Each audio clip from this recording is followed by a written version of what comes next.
Hi అండి, welcome back to our channel Yashasvi world. ఈరోజు మీ అందరికీ మన నెల్లూరులో ఉన్నటువంటి నెల్లూరు బ్యారేజ్ని అయితే చూపించబోతున్నాను. వారం రోజులుగా వర్షాలు పడుతుండడం వల్ల పెన్నా నదిలో అయితే ఫుల్గా వాటర్ ఉన్నాయన్నమాట. ఈవినింగ్ సన్సెట్ టైంలో మీకు ఈ వీడియో కనుక చూపిస్తే బాగుంటుందని అనిపించింది. అందుకే ఈవినింగ్ అయితే వచ్చి ఈ వీడియో తీసాం. చూసారు కదా ఎంత బాగా అనిపిస్తుందో వ్యూ. ఇది అయితే బ్యారేజ్ గేట్ల సైడ్ ఉండే వ్యూ అండి. చూడండి ఎంత ఫాస్ట్గా వెళ్తున్నాయో వాటర్ అయితే. ఈ గేట్లో వచ్చేసి నేను ఇది సాటర్డే అయితే వీడియో తీశాను, చవితి రోజు. చవితికి 3 రోజులు ముందుగానే బ్యారేజ్ని ఓపెన్ చేశారంట గేట్లు అయితే. వర్షాలు ఎక్కువ పడుతున్నాయి కదా, అందుకని ఇంకా ఆ టైంలో ఎందుకని నేను తీయలేదండి వీడియో. ఇప్పుడైతే ఈ రోజంతా వర్షం పడలేదు, చవితి రోజు. ఈ వీడియోలో మీకు ఒక అద్భుతాన్ని అయితే చూపిస్తాను. వీడియో తీస్తుండగా చూసి గమనించామండి. చూసారు కదా, ఆ మేఘాలు వచ్చేసి శివలింగం ఆకారంలో ఉంది. వ్యూ కూడా అప్పటికప్పుడు మారిపోతుందండి. ఇప్పుడు వీడియో తీసిన 5 మినిట్స్ వరకు ఈ శివలింగం ఆకారం అయితే ఉంది. సన్సెట్ అవుతున్న కొద్దీ అక్కడ మేఘాలన్నీ కదులుతూ ఉంటాయి కదా, అప్పటికప్పుడు వ్యూ అంతా మారిపోయేది.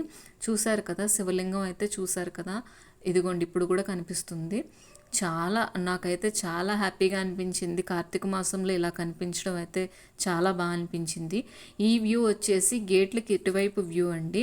ఇటువైపు అంతా ఫుల్గా మట్టితో ఉంటుంది, మొత్తం ఇసుకతోనే ఉంటుంది.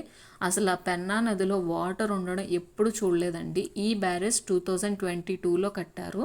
కరోనా టైంలో కట్టారనమాట. 21లోని 20లోని స్టార్ట్ చేశారు. 22కి అయితే ఫినిష్ అయింది. అప్పటి వరకు అసలు వాటర్ ఎక్కడ చూసేవాళ్ళం కాదండి. ఈ బ్యారేజ్ కట్టాకైతే కొంచెం వాటర్ని అయితే చూడగలిగాము. ఇలాంటి వర్షాలు పడే టైంలో అయితే ఇంకా నెల్లూరు అయితే కలకల్లాడుతుందనే చెప్పాలి. వాటర్ కొరత లేకుండా అయితే చేశారు బ్యారేజ్ కట్టి. వ్యూ చూస్తున్నారు కదా, చాలా బాగుంది కదా. వాటర్ వదులుతుంటే అక్కడ గాలి, ఆ వాటర్ సౌండ్ అయితే నిజంగా చాలా రిలీఫ్గా, చాలా హ్యాపీగా అనిపించింది ఆ సౌండ్స్కి కూడా. పెన్నా నదిలో అసలు ఎప్పుడు ఇన్ని వాటర్ ఉండవు కదా, అంత వాటర్ చూడడానికి కూడా 2 కళ్ళు సరిపోవట్లేదండి, అంత బాగుంది వ్యూ అయితే. బ్యారేజ్ దగ్గర నీళ్లు ఉండడంతో అందరూ చూడడానికైతే చాలామంది వస్తున్నారు, ఫొటోస్ కూడా దిగుతున్నారండి. మా పిల్లలు అయితే చాలా ఎక్సైట్ ఫీల్ అయ్యారు చూసి. అంటే ఎప్పుడు వచ్చినా సరే వాటర్ ఉండవు, ఈసారి వాటర్ ఉండడంతో అమ్మ వాటర్ ఏంటి అని అడుగుతూ ఉన్నారు. అంత ఎక్సైట్ ఫీల్ అయ్యారనమాట.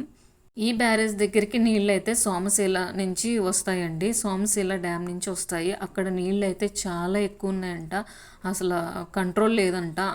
అందుకని చెప్పి 5 డేస్ అవుతుంది, ఇప్పటికీ 6 డేస్. అప్పటి నుంచి నీళ్ళు అలా వదులుతూనే ఉన్నారు. ఎంత వదిలినా సరే వస్తున్నాయండి. మళ్ళీ ఇంకా తుఫాన్ కూడా ఉందంట, చూడాలి ఇంకా ఎలా ఉంటుందనేది. బ్యారేజ్కి ఇటు పక్క రోడ్ అండి ఇదంతా కూడా. ఈ పక్కనైతే స్టార్టింగ్ 2 వైపులా ఎంట్రన్స్ ఉందన్నమాట.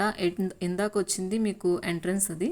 ఇటువైపు ఒక ఎంట్రన్స్, ఇటువైపు అటువైపు కూడా ఒక పార్క్లా ఉంటుందండి 2. ఇప్పుడు వర్షాల వల్ల సరిగా మెయింటైన్ చేయక బాగాలేదు.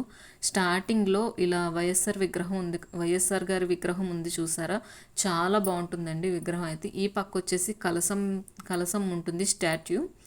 ఇది నైట్ అయిపోయింది అనమాట. చూసారు కదా ఆకాశం మొత్తం ఎలా కనిపిస్తుందో, చాలా బాగా కనిపిస్తుంది కదా. అప్పటికప్పుడు వ్యూ అంతా మారిపోయేదండి. ఇక్కడ ఈ మధ్యలో ఈ స్టాచ్యూ అయితే, వైఎస్ఆర్ గారి స్టాచ్యూ అయితే చాలా అట్రాక్టివ్గా ఉంటుంది. మొత్తం 3 రోడ్లు కలిసి ఉంటాయి, 3 దారులు ఉంటాయి అనమాట. ఓ పక్కన అంతా అపార్ట్మెంట్స్, ఓ పక్కన ఇది రంగనాథ స్వామి టెంపుల్ అనమాట. నెల్లూరులోనే ఈ టెంపుల్ తెలియని వాళ్ళంటూ ఎవ్వరు ఉండరు, అంత ఫేమస్ ఈ టెంపుల్ అయితే. అంతేనండి ఈ వీడియో కనుక మీకు నచ్చినట్టయితే ప్లీజ్ అండి లైక్ చేయండి, షేర్ చేయండి, అలానే సబ్స్క్రైబ్ చేసుకోండి. అలానే ఈ వీడియో ఎలా ఉందో కామెంట్ కూడా చేయండి. Thank you for watching. Bye.